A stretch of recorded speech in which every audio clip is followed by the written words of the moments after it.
all cultures, all economic standings, and that's what she's doing now. And she's going to be doing that full time. So giving back to the community and being passionate. Because if you're just out there to make money, to buy the things, you will never be successful. Because money does not drive success. It's passion and purpose. Because you'll see a need, like who wanted to do the dance floor? You, yeah. So you saw a need. You see a need for the community. And that's what's going to drive you to be successful, because you're going to fill a need that's not there. And I think that's really great. So we do entrepreneurial courses. We actually have an event that we call the Entrepreneur Expo. Unfortunately, it's during school hours because we do have a student rate for those that are in college. But it actually trains and provides different kinds of programming for entrepreneurs. We actually have a section where people can develop apps. So we have an app contest for people to develop apps. So there's all different kinds of things, and it's created by entrepreneurs because we need to excite people to become entrepreneurs. You know, entrepreneur is such a big word, but it's just a fancy name for business owner. But there's so much you can do. Like the majority, I think they said 80 or 85% of the companies in the country are small businesses. They're not the big conglomerates. They're people like us trying to make a difference in the country. And so that's why the SBDC was developed, is to help small business owners. They do a lot of great work helping people develop business plans. The other thing we do is we have incubators. Does anybody know what an incubator is? Yeah, what do you think? What do you think, sir? Yeah, so incubators started out for chickens. When they put the eggs in the incubator, it heats them up so that they eventually hatch. So an incubator facility is like that for businesses. Because when you're starting out, you're just a baby and you have no idea what you're doing. So by bringing people together in one building, companies can meet each other and work together. Prince George's County has a great incubator over in Largo. And so the people there love it because they can work together. They share resources, the rent rate is lower, but you get a lot of business coaching. And so your companies succeed because you get that business coaching. And we provide funding to help support the incubators. So as I was talking about, it's not about the money. Well, we do provide money to help people start their businesses and then to grow their businesses. So one of the great things we're starting right now is an angel fund. So who knows what an angel fund is? Anybody? Yes? Okay, so an angel fund is an investor. So these are high net worth individuals. So they have to be certified by the Security and Exchange Commission that their net worth is at least $1 million. And you never know who an angel is. Like I was talking about the guy in the bar, just signed over and gave the guy a check. You never know who, because they're not going to wear a little badge going, hey, I'm an angel investor, I have money, because then you'd be mobbed. You know, so they're kind of hidden in the wings.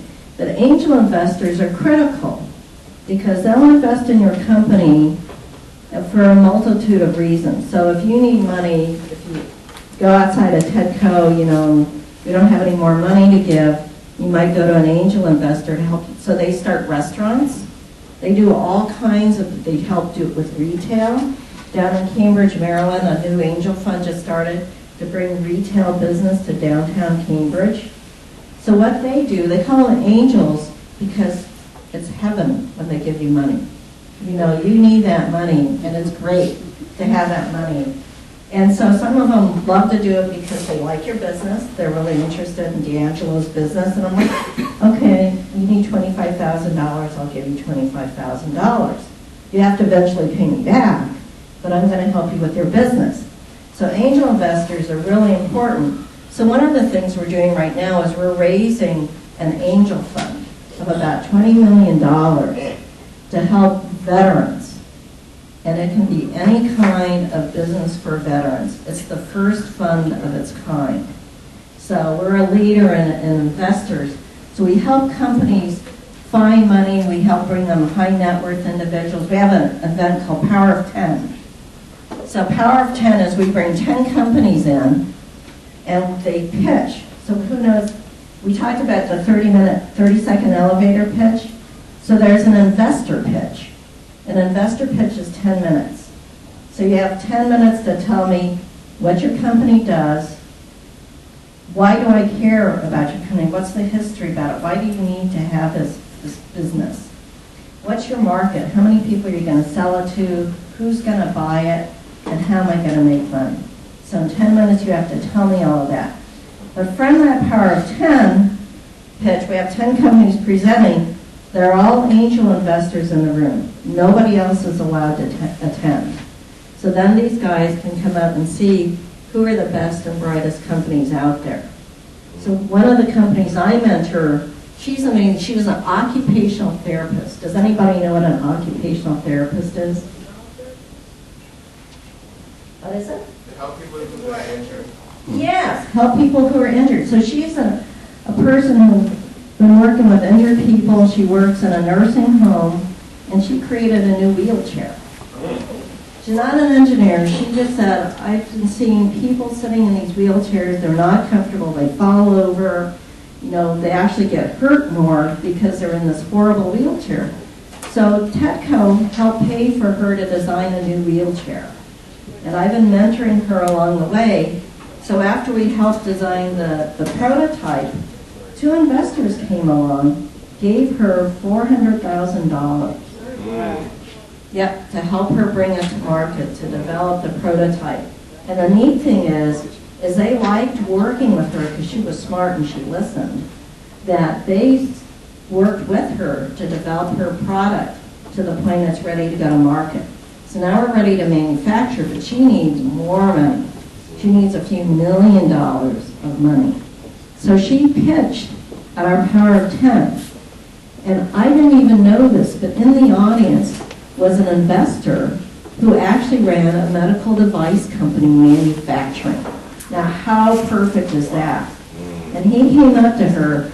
They just signed the agreement. So I'm sure in the next year we're going to see her wheelchair out in the market. So there's lots of opportunities for Maryland, but I wanted to talk a little about some of the companies of young people that we've worked with, starting companies. So we all talked about going to college, right? You want to get into some business classes. You know, entrepreneurs don't necessarily need to be in business, but we had 4 guys that were at Johns Hopkins. They were taking a business class on marketing. And so they found this technology out in Indian Head. And Indian Head is for the Navy. And in Indian Head, if you guys have never been down there, you gotta go down there. They make munitions. That means they make the missiles and the gunpowder and all that stuff for the military. What's that? And so, anyway, this device that they found down in Indian Head collapses. It's a shipping crate. So these 4 guys, when they graduated from Hopkins, they were in their early 20s, decided they were going to start a company and bring these collapsible crates to market. So they started the company, but unfortunately with the economy, they didn't have a lot of money. So the company kind of fell by the wayside, but they still had the license for the technology. Well, they sold the license recently to a company that can produce it, and this other company's producing it. Well, they're making money off of the license that they made from Indian Head, and they're 20 years old. So that's one. And then we had another group of guys, Next Steps Development. They were at St. Mary's College. And you know, when you're out of college, when you're getting ready to graduate, you're looking for a job. So how do you find a job? I mean, with your background, it's easy, and career development helps you, but they're limited. So they came up with a software to develop and helping students find jobs. And 2 years before they started their company, they had heard me talk about TEDCO. They were the only 2 guys in the room. I thought, it was a waste of my time. 2 years later, they came back and said, oh, we heard you talk 2 years ago. We're starting our company now. We need money. We gave them $75,000. Wow. Another guy, I think he was like junior in college. Maybe, yep, I'm almost done. So, junior in college. We're always talking about websites, so who's good at website development? Okay, so he was helping his friends create websites. And they were paying him $50 to help them do their website. Well, he goes, wow, if they're going to pay me to develop my website or their website, maybe I can do this as a business. So at 20 years old, we gave him $75,000. When he graduated from college, he still has his company. It's called Squarespace. He's in New York City, and he's making millions of dollars. So that's another example. I have one more example for you. And then Connector R, student at a community college. And he created, he's not even from this country, so he's still learning his way around. He created a new way to carry your cell phone, so you're not always putting it in your pocket. You can wear it on your wrist or your arm and on your belt, a new kind of thing. We're working and mentoring him. And then one more example is Band Happy. Who likes music? All right. Who plays an instrument? All right, so bandhappy.com. You want to hear this? Guy's a professional drummer, travels all over the world. He says, the way I make my money is not by performing in concerts, because I don't make much money. He makes his money teaching people how to play the drums. So they've now created a platform, they're in Baltimore, where professional drummers, guitar players, anybody else can teach lessons over the internet. Wow. So if you want to take a lesson from somebody famous, you go on Band Happy, and you can find them and you can take a lesson from them. These are young guys. So there's opportunities for you guys that possibilities are endless. So I want to see you in my office one of these days.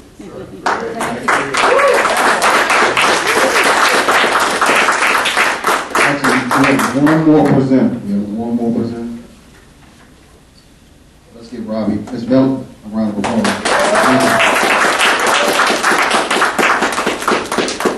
Who likes money? Everybody likes money, right? Everybody likes money. Good. The next presenter is going to talk to you just about that. She has the money. She has the money. Oh, everybody's not excited now. She's got the money.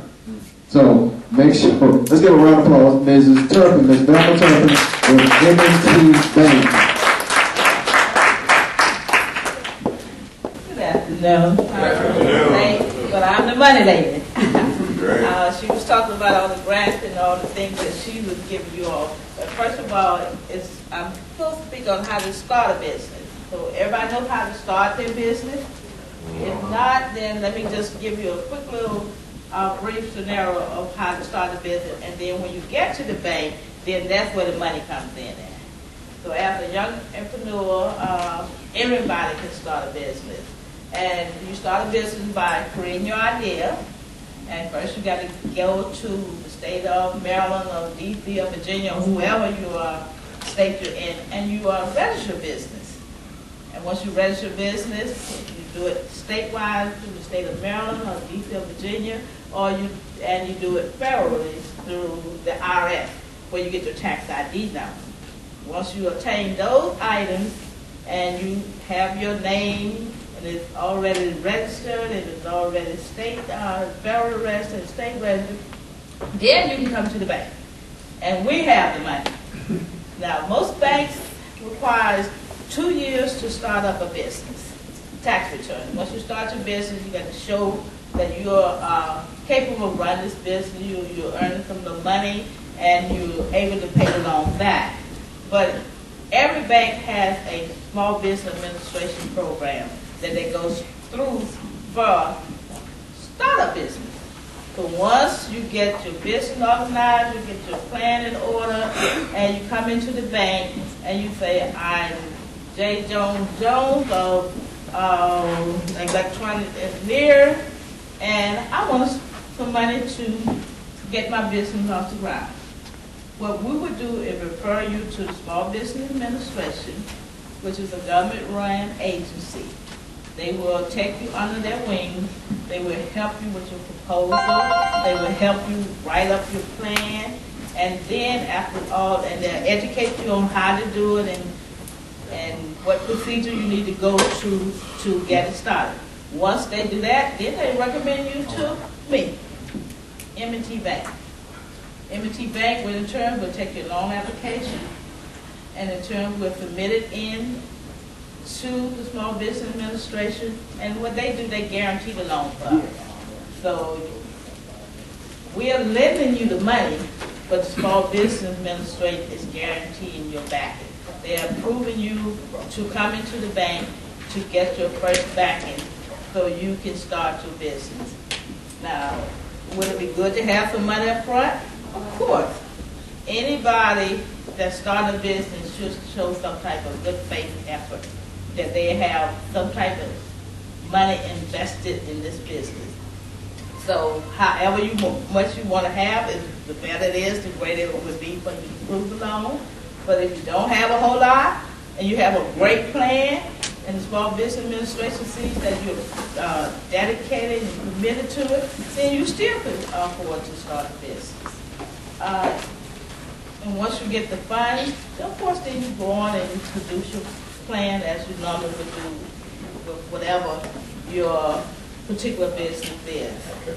So, small businesses, what if you're not a product producing business, but a service-oriented business? Are there some particular things that you should have in place in terms of connecting with the SBA and then preparing to come to see you about getting a startup loan? Service, they do all types of business. It depends on, not necessarily it has to be a money-making business. Okay. It has to be for profit. Absolutely. Yeah, that's one of their requirements. It has to be for profit, regardless of if it's service or it's hands-on or whatever. As long as it's a profit-making business, they will direct you in the right direction you should go. And we, as a M&T, we do work with the Small Business Administration to get loans approved. Matter of fact, we have a company that I went to get the paperwork signed for a small business loan on yesterday, which is just a snow removal company. And we just lend them $50,000 line of credit just to, so whenever the bad weather comes, they have equipment and everything they need to do snow removal. And basically, it's just a simple application. Send them in, the Small Business Administration said, yes, we can do it. We funded the money. Everything is coming back to the bank, of course. And when we do loans, we do require you to have a checking account. You have to have a checking account with us. And we do offer starting up with free checking accounts. We do have free checking accounts, and then as you build your business, you can get into a more advanced type of checking account. But checking account is one of the other things that we require you to have. And any small business company definitely would need a checking account, because you always want to keep your funds separate from your personal funds, because you got to file your tax returns and everything on the business. Any other questions? I know I had 5 minutes. If I was a little late, but I hope I had some information that was helpful to you.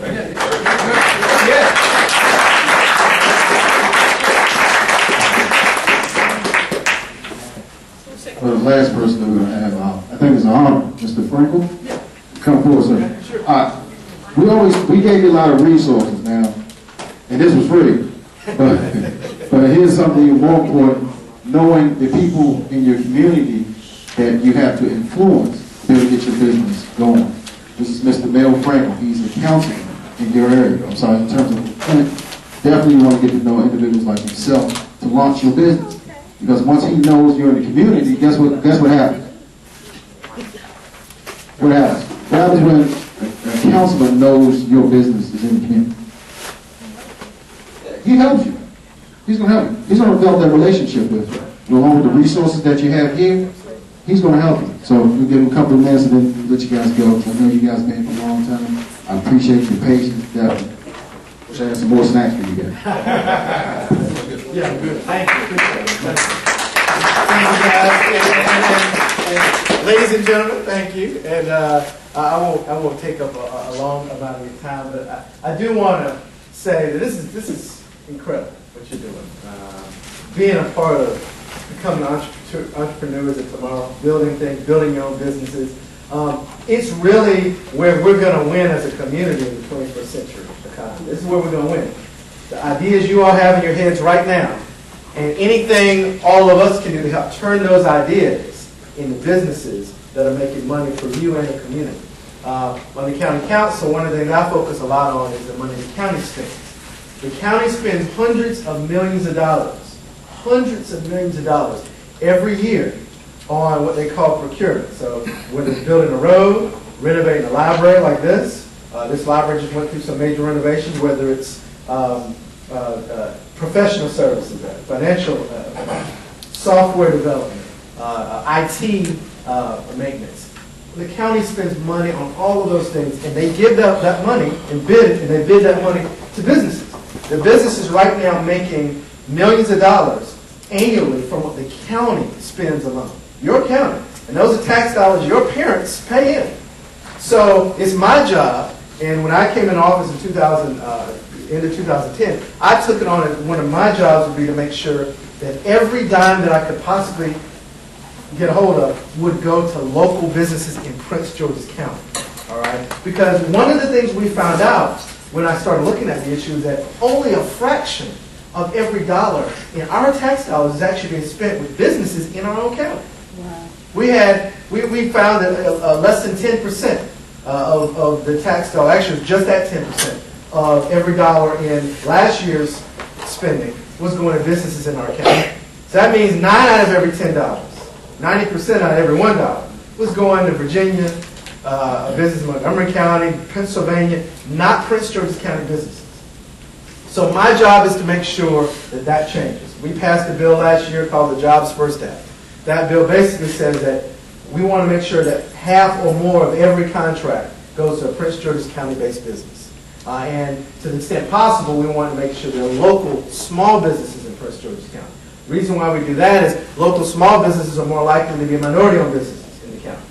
All right, and so we put in place to say 50% of every contract needs to be hiring local residents in Prince George's County.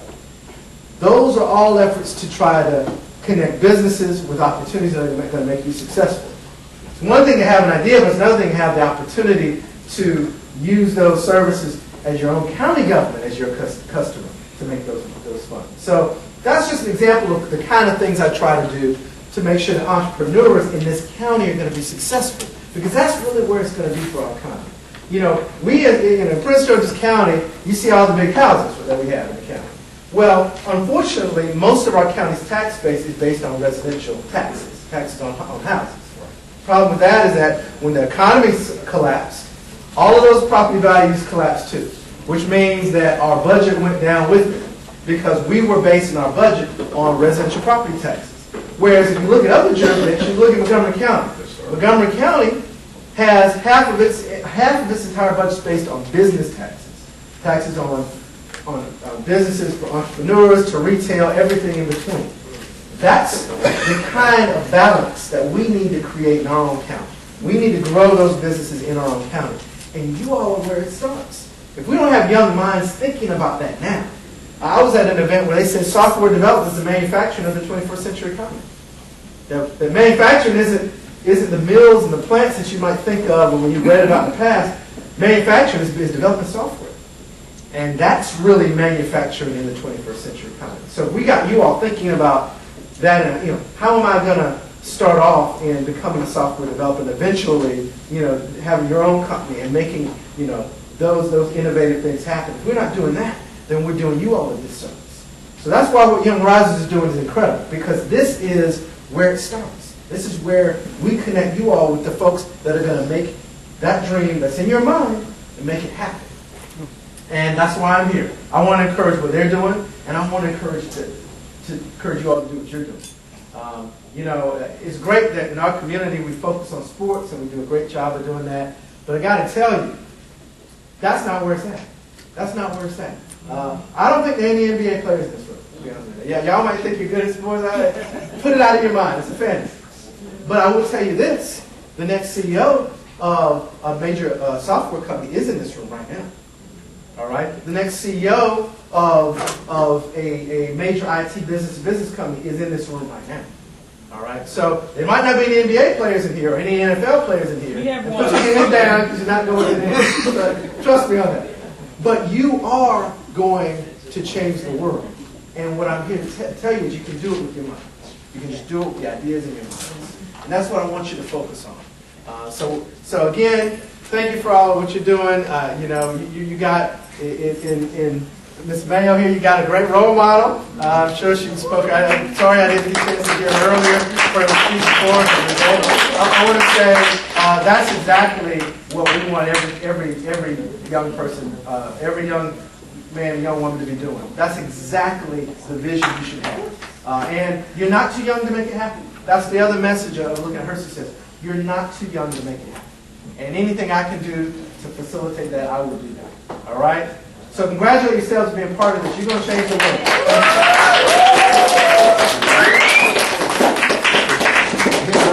Here's about this. I got to let you guys go because you've been here for a long time. I sent, there is about, in the Clinton area, there was probably about maybe 5 councilmen that I sent the email to. Mr. Franklin was the only one who responded. Now, I'm not knocking them. I'm not knocking them. I mean, they probably have busy schedules and everything, but he's showing how interested he is. He's showing how invested he is. And most of you probably don't live in the Clinton area, but trust me, if you got a business, I will get his card before I leave today. Because he's interested. He's definitely interested. Please give him a hand. Last thing I want to do. Students, what'd you learn today? What'd you gain? What'd you get? You want the camera? Come on. My name is CJ, and at the beginning I learned the 7 steps of the I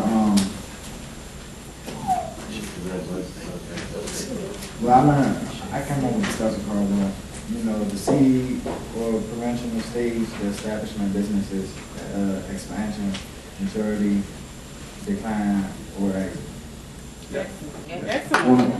What'd you learn? Try to get as many as you can. What'd you learn?